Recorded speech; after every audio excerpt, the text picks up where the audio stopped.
কপাল খুলতেছে 12 লাখ বাংলাদেশির। এরপরে হচ্ছে যে ডক্টর ইউনূসের ম্যাজিকে এই মালয়েশিয়ার নাকি শ্রম বাজার খুলতেছে।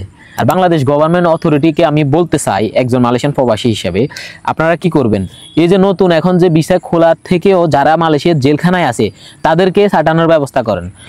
আসসালামু আলাইকুম সবাইকে। তো এতদিন বলতাম যে মালয়েশিয়ার রাজধানী কুয়ালালামপুর থেকে, বাট আজকে বলতে হচ্ছে যাই বাংলাদেশ থেকে ভিডিওটা করতেছি।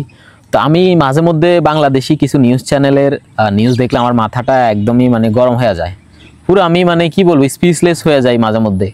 এদেরকে কোনো মন্তব্য করবো কিনা, তাও মন্তব্য করে আবার আমার এনার্জি নষ্ট করবো কিনা এটাও ভাবি। হ্যাঁ, তো কি বলবো, আসলে মাঝে মধ্যে কিছু বলতে হয়। এদের কারণে হচ্ছে যে এই বাংলাদেশি যে সকল নিউজ চ্যানেলগুলো আছে, যেমন এটিএন নিউজ একটা নিউজ করছে যে কপাল খুলতেছে 12 লাখ বাংলাদেশির।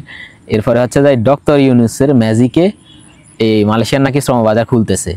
তো আসলে আমার মাথায় আসে না যে কি আমরা যারা মালয়েশিয়াতে 8-9 বছর 7 বছর 8 বছর ধরে লং টাইম ধরে আছি, আমরা নিজেই জানি না যে আসলে মালয়েশিয়াতে কি চলতেছে, অথচ বাংলাদেশি যে সকল নিউজ চ্যানেলগুলো আছে ভাই, এরা আমাদের থেকে বেশি জানে, বা এখানে যারা বসবাস করতেছে তাদের থেকেও বেশি জানে।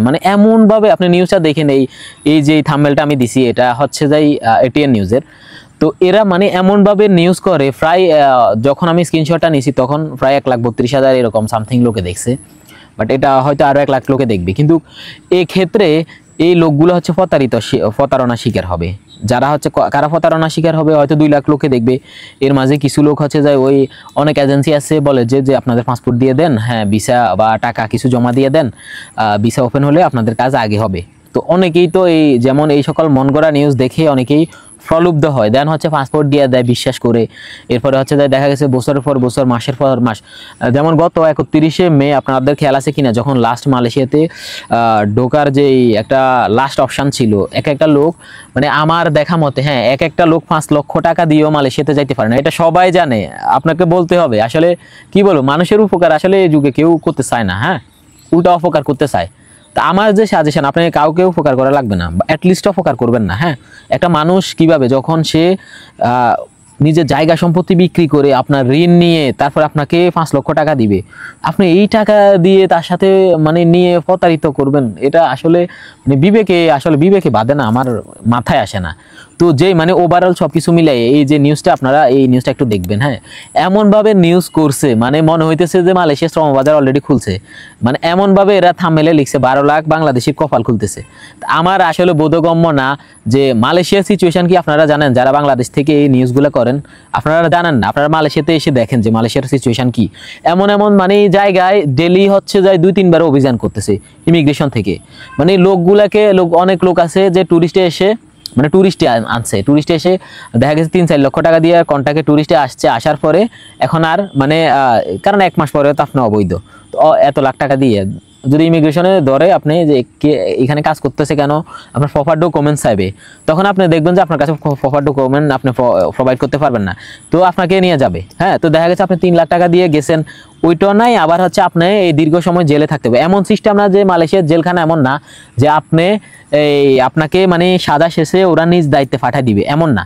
একটা প্রসিডিউর আছে, হাই কমিশনে আপনার তথ্য পাঠাবে, একটা দীর্ঘ প্রসেস করার পরে দেন হচ্ছে আপনাকে দেশে পাঠাবে। এমন সিস্টেম না যে ওদের টাকা দিয়ে আপনাকে দেশে পাঠাবে, এরকম কেউ ভাইবেন না। হ্যাঁ, মালয়েশিয়ার ইমিগ্রেশনের যে প্রসিডিউর, এটা ওদের টাকা দিয়ে কখনো অবৈধ যাদেরকে ধরে, হ্যাঁ তাদেরকে পাঠাবে না, এটা মাথায় রাখেন আপনারা। এগুলো চিন্তা করে দেন হচ্ছে ফা বাড়াবেন। কারণ আমার সাথে দৈনিক অনেকের সাথে দেখা হয় যে ভাই একটা কাজের ব্যবস্থা করে দেন, ভাই আমার কাজটা ভালো লাগতেছে না, ভাই বেতন কম, অনেক প্রবলেম। তো যারা হচ্ছে যাই এই বাংলাদেশ থেকে নতুন আসতেছে কিভাবে, তাও এইভাবে কন্ট্যাক্ট করে। তো আসলে ভাই অনেকে আমাকে মেসেজ দিয়ে বলেন যে কন্ট্যাক্টে যে যাবে, হ্যাঁ এটা আসলে যাওয়াটা কি উচিত কিনা। তো আমার যে সাজেশন, এটা যাওয়া উচিত না। কারণ হচ্ছে যে আপনি এত লক্ষ টাকা দিয়ে গেলে, সাপোজ আপনাকে যদি ইমিগ্রেশন পুলিশে অভিযানে ধরে, তখন হচ্ছে যে আপনার দীর্ঘ সময় এখানে আপনার জবাবদিহিতা করতে হবে, প্লাস হচ্ছে যে আপনাকে এখানে দীর্ঘ একটা সাজার সম্মুখীন হতে হবে।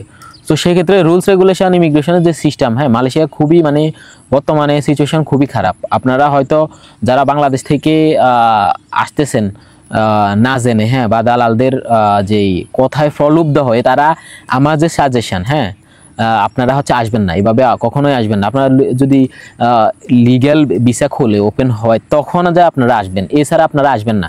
আর বাংলাদেশের যে সকল নিউজগুলো, হ্যাঁ আপনারা আসলে মানে সঠিক নিউজ করেন ভাই, মানে একটা লোককে বিপদে ফেলায়েন না। আর বাংলাদেশ গভর্নমেন্ট অথরিটিকে আমি বলতে চাই একজন মালয়েশিয়ান প্রবাসী হিসেবে, আপনারা কি করবেন, এই যে নতুন এখন যে ভিসা খোলার থেকেও যারা মালয়েশিয়ার জেলখানায় আছে তাদেরকে ছাড়ানোর ব্যবস্থা করেন। অ্যাটলিস্ট যারা মালয়েশিয়াতে বর্তমানে আছে অবৈধ, হ্যাঁ তাদেরকে একটা অপরচুনিটি, একটা সুযোগ, ভিসা রিনিউ করার বা নতুন করে ভিসা করার একটা সুযোগ দেওয়ার ব্যবস্থা করে দেন। তাহলে অ্যাটলিস্ট প্রায় এখানে প্রচুর লোক, হ্যাঁ প্রচুর লোক অবৈধ আছে, তাদের অ্যাটলিস্ট ফ্যামিলিটা দেশে বাঁচে। ওই নতুন করে আবার এখান থেকে ওই, অথচ ওই দেশে দেখেন কত লোক অবৈধ ঘুরতেছে, যারা আসলে ওইখানে আছে তারাই দেখতেছে, বাংলাদেশের মানুষ তো দেখতেছে না যে সিচুয়েশনটা কি। আমরা দেখতেছি নিজের চোখে যে মালয়েশিয়ার সিচুয়েশনটা কি। সো যারা হচ্ছে অবৈধ আছে, হ্যাঁ বাংলাদেশ গভর্নমেন্টকে আমি রিকোয়েস্ট করবো, যারা মালয়েশিয়াতে অবৈধ আছে বা জেলে পৌঁছতেছে অনেক দিন যাবত, কেউ খোঁজ নিতেছে না, সরকার থেকে যদি একটা সেল গঠন করে, হ্যাঁ একটা কমিটি গঠন করে ওদের মানে বাংলাদেশে আনার ব্যবস্থা, যারা বাংলাদেশে আসবে, অনেক লোক অসুস্থ জেলখানায় আছে, এটা যদি অ্যারেঞ্জ করা হয় বা যারা অবৈধ ঘুরতেছে তাদের যদি অ্যাটলিস্ট পারমিটটা করে দেওয়ার ব্যবস্থা করা হয়, তাহলে অনেক সমস্যা দূর হবে। তাহলে দেন হচ্ছে এরপর হচ্ছে যে আপনারা নতুন লোক বাংলাদেশ থেকে নেওয়ার জন্য গভর্নমেন্টের সাথে আলোচনা করতে পারেন। তো দেখা গেছে এখানে একদল লোক প্রচুর সমস্যার ভিতরে আছে, অবৈধ হয়ে আছে, জেলখানায় আছে, আবার আরেক দল লোক বাংলাদেশ থেকে আসার জন্য মানে চেষ্টা করতেছে। তো এগুলো আসলে সঠিক মানে সঠিক জায়গায় হাত দেওয়ার মন মানসিকতা থাকতে হবে, বা সঠিক জায়গায় যেভাবে কাজ করলে একটা মানুষ বা আমাদের দেশের জনসম্পদ মানে জনসংখ্যা জনসম্পদে রূপান্তরিত হবে, এটা আসলে খুব কম লোকেই বুঝে। হ্যাঁ, তো এই প্রবাসে যারা অবৈধ আছে তাদেরকে বৈধতার যদি একটা ব্যবস্থা করা যায়, তাহলে প্রচুর পরিমাণ বাংলাদেশি তার নিজের ফ্যামিলির হাল ধরতে পারবে, বা প্রবাসে অ্যাটলিস্ট একটু শান্তিতে থাকতে পারবে। মানে অবৈধ থাকা যে কতটা আপনার রিস্ক, মানে আপনি বাসা থেকে বের হওয়া থেকে শুরু করে মানে পুরো আপনি কিভাবে আপনার লাইফটা হচ্ছে যে মানে ফ্রিডম নাই কোনো। আপনার যদি স্বাধীনতাই না থাকে, আপনি কাজ করতে গেলে আপনি ভয় পাবেন, কোথাও পুলিশ দেখলে ভয় পাবেন, এরকমভাবে যারা অবৈধ ওদের জীবন চলতেছে। তো আসলে কর্তৃপক্ষের কাছে আমি আবেদন জানাই এই বিষয়টা একটু দেখেন, যারা মালয়েশিয়াতে অবৈধ আছে বা জেলখানায় আছে তাদের বৈধতা দেওয়ার কোনো অপশান বের করা যায় কিনা এইটা একটু দেখেন। ওই যে হুদাই খালি আমি দেখতেছি যে নিউজগুলো, হ্যাঁ 10 লাখ বা 20 লাখ, এগুলো আসলে যারা নতুন গেছে তারা কোম্পানি থেকে বের হয়ে আবার অবৈধ হয়ে গেছে। হ্যাঁ, কেন? কারণ হচ্ছে কাজ ভালো লাগে না, ওইখানে তো আর ওইরকম মেন্টালি সাপোর্ট দেওয়ার কেউ নাই। প্রবাসে যাওয়ার পরে আপনার লাইফটা জাহান্নামের মতো মনে হবে। তো আমার কথাগুলো বাস্তব পার্সোনাল মানে নিজের এক্সপিরিয়েন্স থেকেই বলতেছি। তো যারা হচ্ছে যে মালয়েশিয়া রিলেটেড কোনো ইনফরমেশন, আপনার চ্যানেলটি সাবস্ক্রাইব করে সাথে থাকতে পারবেন। অ্যাটলিস্ট আপনি অথেন্টিক মানে সঠিক তথ্য যেটা বাস্তবতা ওইটাই পাবেন। আপনি কোনো মন গড়া যে আমি ভিউর জন্য আপনাদেরকে ভিডিওগুলো দিতেছি এমন না। তো একদম সঠিক ইনফরমেশন যাতে করে একটা লোক উপকৃত হয়, সেজন্য ভিডিওগুলো মেক করার চেষ্টা করতেছি। তো আসলে ভিডিওটা মেক করার পিছনের কারণ হচ্ছে যে অ্যাটলিস্ট হচ্ছে লোকগুলো বোঝার জন্য, যারা প্রতারিত হবে আর কি। অনেকেই মেসেজ করে যে ভাই আমি কি মালয়েশিয়াতে এখন ট্যুরিস্টে যাবো কিনা, বা আমি কি এখন জমা দিব কিনা, আমার আত্মীয় আছে। তো আপনার ভিসা বন্ধ, এখন আপনি জমা দিয়ে কি করবেন? জমা দিয়ে আপনার টাকা ওই পাসপোর্ট ওভাবে পড়ে থাকবো বছরের পর বছর, দেখা গেছে কাজ হবে না। তো সেজন্যই সবাই ভালো থাকবেন। আজকের মতো এখানেই, দেখা হবে পরের ভিডিওতে। আল্লাহ হাফেজ।